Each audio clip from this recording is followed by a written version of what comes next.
Demuestre una función que permita calcular el orden de reacción para un solo reactivo, sea el orden de reacción parcial, asumiendo que los demás reactivos en el análisis se mantuvieron constantes. Entonces, normalmente los libros de texto no nos introducirán una función para esto porque muchos órdenes de reacción valen 1 y son fáciles de determinar, pero otros no tanto.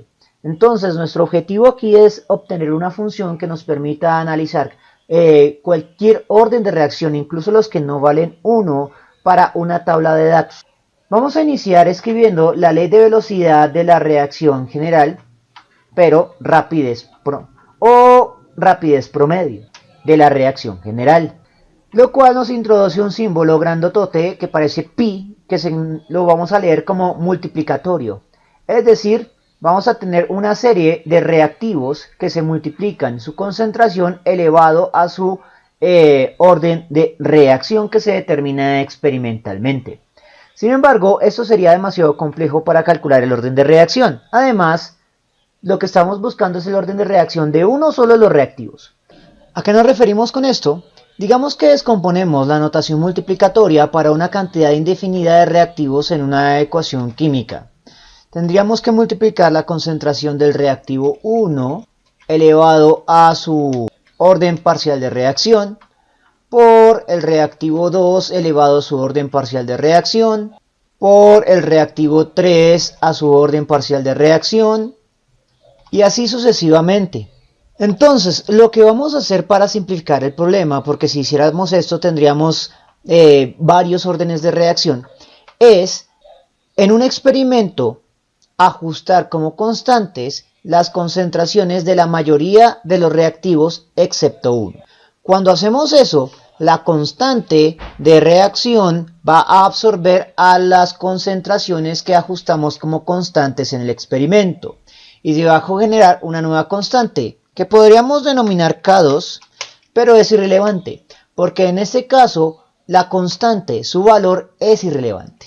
Y va a ser irrelevante por el proceso de eliminación de una constante, proceso que ya hemos visto en capítulos anteriores, como el capítulo de gases. Entonces, como voy a analizar para un solo reactivo, a ese reactivo lo voy a llamar reactivo incógnita o I-ésimo. Y lo que voy a pretender obtener es el orden de reacción de la incógnita, o sea, el valor del exponente. Ahora lo que queda es el viejo problema de la constante desconocida. Es decir, debemos deshacernos de esa constante de algún modo. Y ya hemos visto técnicas para hacer eso desde el capítulo de gases.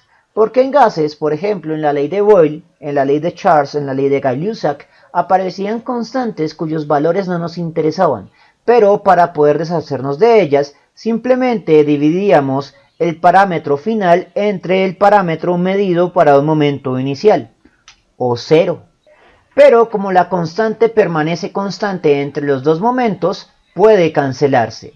De esa manera puedo relacionar dos rapidez y dos concentraciones, una para un momento final, otra para un momento inicial, pero donde la constante aquí es otro valor y es el coeficiente parcial de la reacción, el orden de la reacción parcial. Como es el mismo, entonces debe ser despejable, pero no cancelable, despejable. Así que debemos despejar esta potencia. Y entonces aquí es donde empieza la magia algebraica. Lo primero que vamos a hacer es linealizar. Entonces paso esta a multiplicar, este a multiplicar y escribo de manera elegante. Una vez que he linealizado, lo que vamos a hacer es aplicar logaritmo natural a ambos lados. Recuerde que el efecto del logaritmo natural en álgebra es el siguiente. El logaritmo natural del producto de un término elevado a la primer potencia por un término elevado a la x potencia va a ser igual al logaritmo natural del primer término elevado a la primer potencia más el logaritmo natural del segundo término, pero con la potencia fuera del logaritmo. De hecho, como esto está elevado a la primer potencia, aquí debe haber un 1, porque los exponentes bajarían en ambos, pero como el 1 no importa en multiplicaciones, pues queda de esta manera. Lo que debemos hacer es aplicar esta propiedad de general a este caso particular. Entonces, si yo aplico logaritmo natural a este brazo de la reacción, lo que va a suceder es que se separan los términos, se expresa como logaritmo natural, y a la derecha también la concentración queda como logaritmo natural, pero la potencia que está buscando pasa a ser un producto, un término multiplicando, un factor. Y como debo aplicar logaritmo natural a ambos lados de la ecuación para mantener la igualdad, pues a la derecha pasa algo semejante, pero con la rapidez promedio inicial y la concentración final. Con lo cual ya he linealizado los exponentes. Ahora lo que voy a hacer es despejar esto con propiedades de álgebra básica. Es decir, voy a pasar a restar de forma tal que tenga todas las a's de un lado de la ecuación y los que no tienen a's al otro lado de la ecuación. Donde hay a's saco la vieja y confiable factor común, pero antes de despejar a, lo que voy a hacer es simplificar aún más la expresión para que los cálculos aritméticos sean posteriormente más sencillos. Y es que la diferencia de logaritmos tiene otra propiedad útil. Y es que la diferencia de dos logaritmos es igual al logaritmo de una fracción. Es decir, el que tiene signo negativo va a pasar a estar en el denominador. Y eso simplifica bastante las expresiones. Entonces, esto va a quedar de este modo entonces. Ese que es el que está restando pasa a ser el denominador en la fracción. Y simplifico y puedo hacer lo mismo también del lado derecho. Y ahora paso este término a dividir al otro lado de la expresión, o también lo puedo pasar con potencia negativa. Y esa sería la ecuación. Pero dado que las concentraciones normalmente se escriben como la expresión corchete, lo podemos escribir de esta otra forma.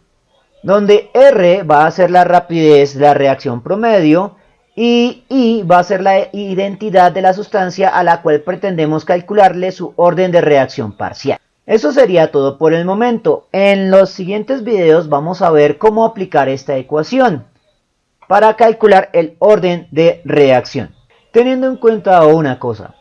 Si el resultado de los dos logaritmos naturales es igual, eso significa que el orden de reacción va a ser 1. Que es como lo más común que sucede en muchas ecuaciones en las cuales analizamos los datos. Pero igual veremos cómo se aplican estas fórmulas. Si les gustó el video, no olviden suscribirse, darle like y especialmente compartirlo. Eso mantiene vivo a este canal. Y no olviden que en la descripción voy a colocar enlaces a más ejercicios de química general, así como enlaces a los aspectos teóricos de esos conceptos.